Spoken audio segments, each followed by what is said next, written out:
Hi hello welcome to case study. ఈ వీడియోలో నేను ఏమి ఎక్స్ప్లెయిన్ చేస్తానంటే బెస్ట్ ఆర్డర్ టు స్టడీ అంటే ఏ ఆర్డర్లో మనం ప్రిపేర్ కావాలి. అది మ్యాథ్స్ అయినా అర్థమెటిక్ అయినా ఏదైనా. ఎందుకంటే మనము ఏది పడితే అది ఇప్పుడు ఏది పడితే అది మ్యాథ్స్లో తెలియక మనకు ఏది పడితే అది ప్రిపేర్ అవుతుంటాం. అంటే ఒకదానికి మ్యాథ్స్లో అయినా అర్థమెటిక్లో అయినా ఏముంటుందంటే ఒకదానికి ఒకటి ఇంటర్లింక్ అయి ఉంటుంది. సో మనం ఆ ఆర్డర్ని బేస్ చేసుకొని ప్రిపేర్ కాకపోతే మనకి అర్థం కాదు. సో మనం ఏమంటే బెస్ట్ ఆర్డర్ అది అసలు ఆ ఆర్డర్ ఎట్లాంటిదో ఒకసారి నేను ఈ వీడియోలో చెప్తా కంప్లీట్గా. ఈ వీడియోని ఇంటి వరకు చూసి మీరు చూడండి, అర్థమవుతుంది మీకు. అర్థం కాకపోతే మళ్ళీ ఒకసారి చూడండి. సో నాకు తెలిసి నేను చెప్పిన ఈ వీటిని ప్రాక్టీస్ అయితే మీరు ఈ దీంట్లో ప్రతిదీ ప్రాక్టీస్ అయితే మీరు ఖచ్చితంగా ఏ కాంపిటేటివ్ ఎగ్జామ్ అయినా క్రాక్ చేయగలుగుతారు. ఎందుకంటే మనకు వచ్చే సమస్య వీటితోటే మేజర్గా. అందరికి చాలామందికి మేజర్ సమస్య అంటే మ్యాథ్స్ అర్థమెటికే మ్యాక్సిమం. సో వీటితోటే పెద్ద సమస్య మనకి.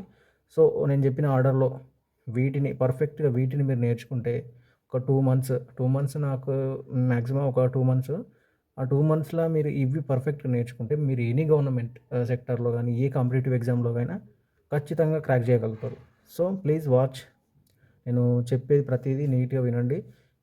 Maths and arithmetic best order to study అంటే ఏ ఆర్డర్లో మనం నేర్చుకుంటే మనకు మైండ్‌లోకి ఎక్కుతదంటే ప్రతీది ఇంటర్లింక్ అయితదని చెప్పాను కదా! సో మ్యాథ్స్, అర్థమెటిక్ 2 కంబైన్డ్ ఇందులో. ఫస్ట్ వచ్చేసి నెంబర్ సిస్టమ్ అనేది మేజర్ రోల్ ఇన్ మ్యాథమెటిక్స్. ఏ అర్థమెటిక్ అయినా, మ్యాథమెటిక్స్ అయినా నెంబర్ సిస్టమ్ అనేది మేజర్‌గా ఉంటదనమాట.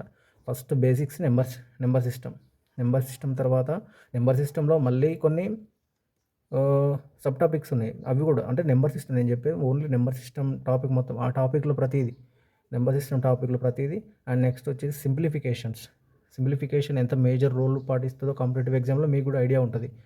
సో సింప్లిఫికేషన్స్ అండ్ నెక్స్ట్ వచ్చేసి percentages. Number system, simplifications, percentages కూడా తెలుసు మీకు. చాలా నేను చెప్పేది ప్రతీది ఇంపార్టెంటే అండి. మ్యాథ్స్‌లో అయినా, అర్థమెటిక్‌లో అయినా వీటిని నేర్చుకుంటే చాలు మీకు ఏ కాంపిటేటివ్ ఎగ్జామ్ అయినా క్రాక్ చేయగలుగుతారు. సో పర్సెంటేజ్ అండ్ నెక్స్ట్ వచ్చేసి యావరేజెస్ అండ్ రేషియోస్. నెక్స్ట్ వచ్చేసి ప్రాఫిట్ అండ్ లాస్. నెక్స్ట్ వచ్చేసి time and work, speed and distance, mensuration, algebra, data interpretation. So ఇవి మ్యాక్సిమం ఇవి నేర్చుకోండి చాలు. అది ఏ జాబ్ అయినా సరే ఖచ్చితంగా క్రాక్ చేయగలుగుతారు.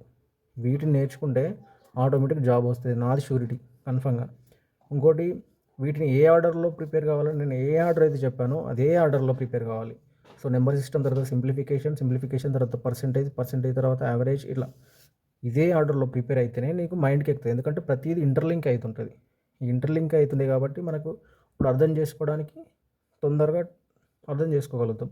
సో నెక్స్ట్ వచ్చేసి ఏంటంటే దీన్ని డైలీ ప్లాన్లో ఇప్పుడు మన బిగినర్స్ అయితే డైలీ ప్లాన్ అంటే స్టడీ ప్లాన్ ఎట్లా చేసుకుందామంటే డైలీ స్టడీ ప్లాన్ వచ్చేసి 2-3 అవర్స్ ఒక డేకి. 2-3 అవర్స్. 2-3 అవర్స్‌లో ఫస్ట్ కాన్సెప్ట్ నేర్చుకోవాలి. ఫస్ట్ 1 అవర్ కాన్సెప్ట్ నేర్చుకోవాలి. ఎందుకంటే మ్యాక్సిమం ఇప్పుడు ఎట్లా అనుకుంటారంటే ఏ ట్రిక్స్ పడితే ఆ ట్రిక్స్ ఒకటి చెప్తే వింటారా, ట్రిక్స్ అంత పర్ఫెక్ట్‌గా మనం గుర్తుపెట్టుకోలేము. సో కాన్సెప్ట్ అయితే ఎప్పుడైతే ఐడియా ఉంటుందో నీకు, దెన్ అప్పుడు నువ్వు ట్రిక్స్ అనేది ప్రాక్టీస్ చేయాలి. నీకు సడన్‌గా ట్రిక్స్ పోతే నీకు తర్వాత నీకు అర్థం కాదు ఎగ్జామ్ హాల్‌లో వెళ్ళినాక. సో ఫస్ట్ దాని కాన్సెప్ట్ నేర్చుకున్నాక తర్వాత ట్రిక్‌కి ట్రై చేయాలి. సో ఫస్ట్ కాన్సెప్ట్ నేర్చుకోవాలి. కాన్సెప్ట్‌కి ఒక 1 అవర్ కేటాయించండి. దెన్ ప్రాక్టీస్ క్వెషన్స్ ఆ కాన్సెప్ట్ ఉన్న నువ్వు ఏవైతే నేర్చుకుంటావో దాని నుంచెళ్ళి కొన్ని క్వెషన్స్ తీసుకొని ప్రాక్టీస్ చేయి. డైలీ 1 అవర్ ప్రాక్టీస్ చేయి. And next revise formulas. దానికి సంబంధించిన ఫార్ములాస్ రివైజ్ చేసి ఇట్లా డైలీ స్టడీ ప్లాన్ చేసుకుంటే ఖచ్చితంగా అది మనకి మైండ్‌కి ఎక్కడానికి ఖచ్చితంగా ఉంటుంది. సో ప్లీజ్ ఇవి నేను ఏమైతే చెప్పానో ప్రతీదీ మీరు ప్రాక్టీస్ చేయండి. ఇవి నేర్చుకున్నాక మీకు ఇక అడ్డు అంటూ ఏదనుకున్నది. సో ఖచ్చితంగా ఈ ఆర్డర్‌లోనే నేర్చుకోండి. అనిపిస్తది నేర్చుకునేటప్పుడు ఫస్ట్‌లో కొంచెం ఇబ్బంది అనిపిస్తది. బట్ డైలీ ప్రాక్టీస్ చేయండి. ఈవెన్ 2-3 అవర్స్ కాకపోయినా 2 అవర్స్ అయినా 2 అవర్స్ ఆర్ 1 అవర్ నేర్చుకుంది ఏదైనా సరే క్లారిటీగా మంచిగా నేర్చుకోండి. ఓకేనా? Thank you for watching this video. For more videos please subscribe this YouTube channel. Okay, thank you so much.